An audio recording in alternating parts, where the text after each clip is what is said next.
Hi students, good morning. நம்ம பார்க்க போகிற டாபிக் கெப்பாசிட்டர்ஸ். கெப்பாசிட்டர் அப்படிங்கிறது எலக்ட்ரிக்கல் எனர்ஜியும் எலக்ட்ரிக்கல் சார்ஜையும் ரெண்டையும் ஸ்டோர் பண்ணக்கூடிய ஒரு டிவைஸ் தான் கெப்பாசிட்டர். கெப்பாசிட்டரில் ரெண்டு பேரலல் கண்டக்டிங் பிளேட்ஸ் இருக்கும். Capacitor is a device used to store electric charge and electrical energy. இது நிறைய எலக்ட்ரானிக் சர்க்யூட்ஸில் நிறையா அப்ளிகேஷன்ஸில் இது யூஸ் ஆகுது. இந்த டயக்ராமில் பாருங்கள், இதில் கொடுத்துருக்கிற மாதிரி தான் கெப்பாசிட்டர் அப்படிங்கிறது இருக்கும். ஃபஸ்ட்டு பிளேட்டில் பார்த்தீங்கன்னா ஒன்று பாசிட்டிவ் ஒன்று நெகட்டிவ்னு கொடுத்துருக்காங்க. இதே மாதிரி ரெண்டு பிளேட்டோட சைஸும் ஒரே மாதிரி இருக்கும் கெப்பாசிட்டர்ஸில். கெப்பாசிட்டர் எப்போ பேட்ரி கூட கனெக்ட் பண்ணுறோமோ அதிலிருந்து எலக்ட்ரான் ட்ரான்ஸ்ஃபர் ஆக ஆரம்பிச்சிரும். பேட்ரியிலேருந்து சார்ஜ் கண்டக்ட் பண்ண ஆரம்பிச்சிரும். இப்போ பேட்ரியோட ப்ளஸ்லேருந்து கெப்பாசிட்டரோட ப்ளஸ்ஸுக்கு மூவ் ஆகும். பேட்ரியோட ப்ளஸ்லேருந்து கெப்பாசிட்டரோட ப்ளஸ் எண்டுக்கு சார்ஜஸ் மூவ் ஆகும். அதே மாதிரி நெகட்டிவ் பிளேட்லேருந்து சார்ஜஸ் பேட்டரியோட மைனஸ்க்கு வரும். இந்த மாதிரி போய்கிட்டே இருக்கும். எது வரைக்கும் எலக்ட்ரான்ஸ் ட்ரான்ஸ்ஃபர் ஆகிட்டே இருக்கும் அப்படின்னு பார்த்தீங்கன்னா, பேட்டரியோட பொட்டன்ஷியல் டிஃப்ரென்ஸும் கெப்பாசிட்டரோட ரெண்டு பிளேட்டோட பொட்டன்ஷியல் டிஃப்ரென்ஸும் ஈக்குவல் ஆகிற வரைக்கும் சார்ஜஸ் ஃப்ளோ ஆகிட்டே இருக்கும். அதாவது எலக்ட்ரான்ஸ் ட்ரான்ஸ்ஃபர் ஆகிட்டே இருக்கும். இதுதான் கெப்பாசிட்டர்ஸ். அதே மாதிரி கெப்பாசிட்டரில் எந்த அளவுக்கு சார்ஜை ஸ்டோர் பண்ணி வைக்க முடியும் அப்படின்னு பார்த்தீங்கன்னா, அந்த கெப்பாசிட்டரோட ரெண்டு பிளேட்ஸ் இருக்குல்ல, ரெண்டு பிளேட்ஸோட பொட்டன்ஷியல் டிஃப்ரென்ஸ் எப்படியோ அதுக்கு தகுந்த மாதிரி ஸ்டோர் பண்ண வைக்க முடியும். பேட்டரியோட பொட்டன்ஷியல் டிஃப்ரென்ஸ் இன்க்ரீஸ் ஆச்சு அப்படின்னா ஸ்டோர் பண்ணக்கூடிய சார்ஜோட வேல்யூவும் இன்க்ரீஸ் ஆகும். எப்போவுமே கெப்பாசிட்டரில் ஸ்டோர் பண்ணி வைக்கக்கூடிய சார்ஜ் அந்த ரெண்டு பிளேட் கடையில் இருக்கக்கூடிய பொட்டன்ஷியல் டிஃப்ரென்ஸ்க்கு டைரக்ட்லி ப்ரொபோஷ்னலாக இருக்கும். Q directly proportional to V. இந்த டைரக்ட்லி ப்ரொபோஷ்னலாக நீக்கணும் அப்படின்னா ஒரு கான்ஸ்டன்ட் ஆட் பண்ணுறோம். அந்த கான்ஸ்டன்ட் தான் இங்கே கெப்பாசிட்டன்ஸ் அப்படின்னு சொல்கிறோம். Q equal to CV, proportionality constant. அதுக்கு பேர் கெப்பாசிட்டன்ஸ். ஒரு கெப்பாசிட்டரோட கெப்பாசிட்டி அப்படிங்கிறது ஸ்டோர் பண்ண வைக்கக்கூடிய அந்த அளவு வேல்யூ தான் கெப்பாசிட்டின்னு சொல்கிறோம். அதுதான் கெப்பாசிட்டன்ஸ். இந்த கெப்பாசிட்டரோட கெப்பாசிட்டன்ஸ் எப்படி இருக்கும்? The capacitance of a capacitor is defined as the ratio of magnitude of the charge on either of the conductor plates to the potential difference existing between them.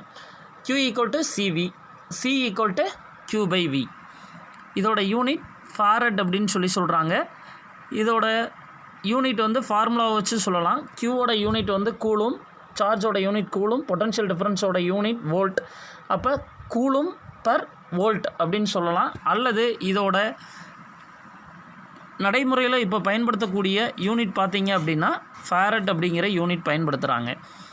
SI unit of capacitance is coulomb per volt or farad. Michael ஃபாரடேயோட ஞாபகார்த்தமாக இதை use பண்ணிகிட்ருக்கோம். இப்போ நடைமுறையில் 1 farad அப்படிங்கிறதெல்லாம் நம்ம use பண்ணுறதில்ல. இது எல்லாமே மைக்ரோ ஃபாரட், பிகோ ஃபாரட், 10⁻⁻6, 10⁻⁻12 அந்த அளவுக்கு தான் நம்ம கெப்பாசிட்டரை யூஸ் பண்ணிகிட்ருக்கோம். Total charge stored in the capacitor is 0. When we say capacitor stores charges, it means the amount of charge that can be stored in any one of the plates. இது capacitors எந்த மாதிரி இருக்கும், எந்த மாதிரியான ஷேப்ஸ்லாம் இருக்கும் அப்படிங்கிறது கொடுத்துருக்காங்க, பார்த்துக்குங்க. நம்ம ஃபேனில் இருக்கக்கூடிய கண்டென்சர் அப்படின்னு சொல்லுவோம், அதுவும் கெப்பாசிட்டர்ஸ் தான். அதுதான் இன்னொரு பேர். கெப்பாசிட்டரோட இன்னொரு பேர் தான் கண்டென்சர் அப்படின்னு சொல்லிட்டு நம்ம ஃபேனில் எல்லாம் பார்த்தீங்கன்னா சின்ன ரவுண்டாக இந்த மாதிரி பெருசாக இருக்கும், பார்த்துக்குங்க. நம்ம நெக்ஸ்ட்டு பார்க்க போகிற topic capacitance of a parallel plate capacitor. இந்த ரெண்டு பேரலல் பிளேட் இருக்குது அப்படின்னா அதோட பேரலல் பிளேட்ஸில் எவ்வளவு கெப்பாசிட்டன்ஸ், எவ்வளவு சார்ஜஸ் ஸ்டோர் பண்ணி வைக்க முடியும், எவ்வளவு எலக்ட்ரிக் ஃபீல்டு இருக்கும், அதாவது கெப்பாசிட்டன்ஸ் தான் இங்கே நம்ம பார்க்க போகிறோம். கன்சிடரியா ரெண்டு பேரலல் பிளேட்ஸ் கெப்பாசிட்டர் இருக்குது. அதோட ஏரியா பார்த்தீங்கன்னா ஏன்னு வச்சுக்கிறோம். அதை டிங்கிற ஸ்மால் டிஸ்டன்ஸில் பிரித்து வச்சுருக்கோம். இதுக்கு முன்னாடி நம்ம பார்த்துருக்கோம், ரெண்டு பேரலல் பிளேட்ஸ்க்கு சென்டரில் இருக்கக்கூடிய எலக்ட்ரிக் ஃபீல்டோட வேல்யூ சிக்மா பை எப்சிலான் நாட்னு பார்த்துருக்கோம். ஒவ்வொரு பாயிண்ட்டும், அதாவது சிக்மா அப்படிங்கிறது அந்த பேரலல் பிளேட்டோட surface charge density, charge per unit area அப்படிங்கிறது பார்த்துருக்கோம். Sigma equal to Q by A அப்படிங்கிறது பார்த்துருக்கோம். ஏரியாவை விட டி ஸ்கொயர் அந்த பிரித்து வச்சுருக்கக்கூடிய டிஸ்டன்ஸ் ரொம்ப ஸ்மாலாக இருக்கணும், அதுதான் கொடுத்துருக்காங்க. இந்த 2 பிளேட் கெப்பாசிட்டர்ஸ் கொடுத்துருக்காங்க, அதோட ஏரியா அதோட டிஸ்டன்ஸ் கொடுத்துருக்காங்க. E = Q/A × ε0. E = σ/ε0 இருந்துச்சு, அதை சிக்மாவுக்கு பதிலாக சர்ஃபேஸ் சார்ஜ் டென்சிட்டியோட வேல்யூ சப்ஸ்டிட் பண்ணியிருக்கோம். Q/A × ε0. எலக்ட்ரிக் ஃபீல்டு யூனிஃபார்மாக இருக்கிறதுனால potential difference between the plates V = E × D. இது வந்து முன்னாடியே நம்ம ஃபார்முலா பார்த்துருக்கோம். எங்கே பார்த்துருக்கோம் அப்படின்னு பார்த்தீங்கன்னா ஃபஸ்ட் லெசனில் இதுக்கு முன்னாடி தான். E = -dV, V = dV = E × dr அப்படிங்கிற ஒரு ஈக்குவேஷன் பார்த்துருக்கோம். எலக்ட்ரிக் ஃபீல்டு இன்ட்டு டிஸ்டன்ஸ் அதே ஈக்குவேஷன் தான். ஈயோட வேல்யூவை சப்ஸ்டியூட் பண்ணோம் அப்படின்னா QD/A × ε0ன்னு கிடைக்கும். இதை கெப்பாசிட்டன்ஸ்க்கான ஃபார்முலா Q/Vயில் சப்ஸ்டியூட் பண்ணால் QQ கேன்சல் ஆயிரும், A ε0 மேலே வந்துடும். இப்போ கெப்பாசிட்டன்ஸ் அப்படின்னு பார்த்தீங்கன்னா இந்த ஃபார்முலா 1.84 வச்சு பார்க்கும்போது ஏங்கிற ஏரியாவுக்கு டைரக்ட்லி ப்ரொபோஷனலாகவும் டிங்கிற வேல்யூ அதாவது டிஸ்டன்ஸுக்கு இன்வெர்ஸ்லி ப்ரொபோஷனலாகவும் இருக்கும் அப்படிங்கிறது தெரிஞ்சுக்குது. இதிலேருந்து பாருங்கள், if the area of cross section is capacitor of plates is increased more charges can be distributed for the same potential difference. அதே பொட்டன்ஷியலுக்கு ஏரியாவை இன்க்ரீஸ் பண்ணால் ஸ்டோர் பண்ணக்கூடிய சார்ஜோட வேல்யூவை இன்க்ரீஸ் பண்ணலாம், அதனால் கெப்பாசிட்டன்ஸும் இன்க்ரீஸ் ஆகும்.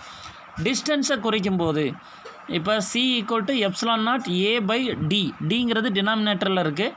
அப்போ டியோட வேல்யூவை குறைக்கிறதுனாலையும் நம்ம கெப்பாசிட்டன்ஸை இன்க்ரீஸ் பண்ணலாம், அதாவது பொட்டன்ஷியல் குறையும். V = E × D. இதான் கான்செப்ட், இது ரெண்டும் பார்த்துக்குங்க சரிங்களா. எக்ஸாம்பிள் நான் சொன்னேன்ல ஃபேனுக்கு யூஸ் பண்ணுறது, அந்த இது கொடுத்துருக்காங்க, அதை ரீட் பண்ணி பார்த்துக்குங்க. அடுத்து ஒவ்வொரு கெப்பாசிட்டர்லேயும் எவ்வளவு எனர்ஜி ஸ்டோர் பண்ண முடியும் அப்படிங்கிறதான். Capacitor not only stores the charge but also its energy. First பார்க்கும்போதே டெஃபினிஷன் பார்க்கும்போதே சொல்லியிருக்கோம், எனர்ஜியும் சார்ஜையும் ஸ்டோர் பண்ணி வைக்கும். பேட்டரி கனெக்ட் பண்ணும்போது electrons of total charge -Q are transferred from one plate to other plate.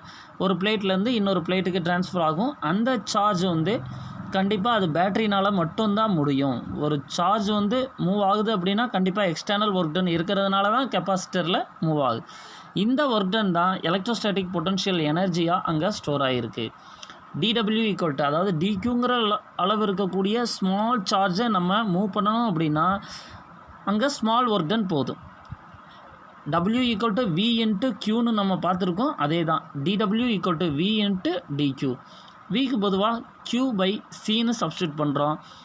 The total work done to a charge a capacitor is W = அதை integrate பண்ண டிக்யூங்கிற சார்ஜை வந்து நம்ம ட்ரான்ஸ்ஃபர் பண்ணணும்னா அங்கே செய்யக்கூடிய ஒர்க் டன் dW.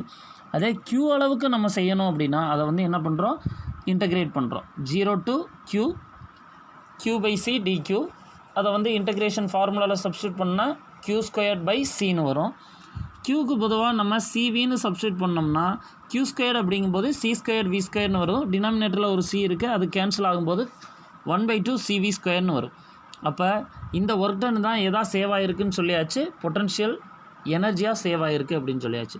அப்போ W = UEன்னு சொல்லிக்கலாம், பொட்டன்ஷியல் எனர்ஜி. இதுக்கு 2 ஃபார்முலாவே ஈக்குவல் தான். Q²/2Cனாலும் 1/2 CV² ரெண்டுமே ஈக்குவல் தான், மறந்துடாதீங்க. This stored energy is thus directly proportional to the capacitance of the capacitor and the square of the voltage between the plates of the capacitor. half CV² வச்சு சொல்கிறாங்க. சிங்கிறது directly ப்ரொபோஷனலாக இருக்குது, V² square of the potential டிஃப்ரென்ஸும் potential எனர்ஜிக்கு directly ப்ரொபோஷனலாக இருக்குதுன்னு சொல்கிறாங்க. 2 plate இருந்துச்சுன்னா அங்கே அதோட கெப்பாசிட்டன்ஸ் பார்த்தீங்கன்னா முன்னாடி ஃபார்முலா இதுக்கு முன்னாடி பார்த்தோம். C = ε0A/D, V = ED. இங்கே பொட்டன்ஷியல் எனர்ஜி அதை பார்த்தோம் அப்படின்னா 1/2 ε0A × D E². ஏங்கிறது ஏரியா, டிங்கிறது டிஸ்டன்ஸ், அதாவது வால்யூம் அப்படின்னு வரும். A × D அப்படின்னு பார்த்தீங்கன்னா ஏரியா இன்ட்டு டிஸ்டன்ஸ்னாலும் லென்த்னாலும் இங்கே வந்து இடையில டிஸ்டன்ஸ் அப்படிங்கிறது லென்த்துன்னு எடுத்துக்கலாம். Length breadth height, length into breadth into height. ஏரியாங்கும் போது லென்த் இன்ட்டு பிரெத்னு வரும், ஹைட்டை வந்து இங்கே டின்னு வச்சுக்கலாம். அப்போ AD = volume of the space between the capacitor plates. The energy stored per unit volume. அப்போ 1 யூனிட் வால்யூமில் எவ்வளவு எனர்ஜி ஸ்டோர் பண்ண முடியும்னா potential energy divided by volume அப்படின்னு போட்டோம்னா அது energy density small u E energy density. அப்போ ஸ்மால் யூ இங்கிறது 1/2 எப்சிலான் நாட் ஏடிக்கு பதிலாக வால்யூம்னு வரும். இங்கே வால்யூமால் டிவைட் பண்ணும்போது வால்யூம் கேன்சல் ஆகிடும், இ ஸ்கொயர்டு வரும். இது ரொம்ப இம்பார்ட்டன்ட் கொஸ்டின், இதையும் நோட் பண்ணி வச்சுக்கோங்க. அதே மாதிரி லாஸ்ட் பேரா பாருங்கள். It is important to note that the energy density depends only on the electric field, not on the size of the plates of the capacitor. இது இம்பார்ட்டன்ட் 1 மார்க் நோட் பண்ணி வச்சுங்க.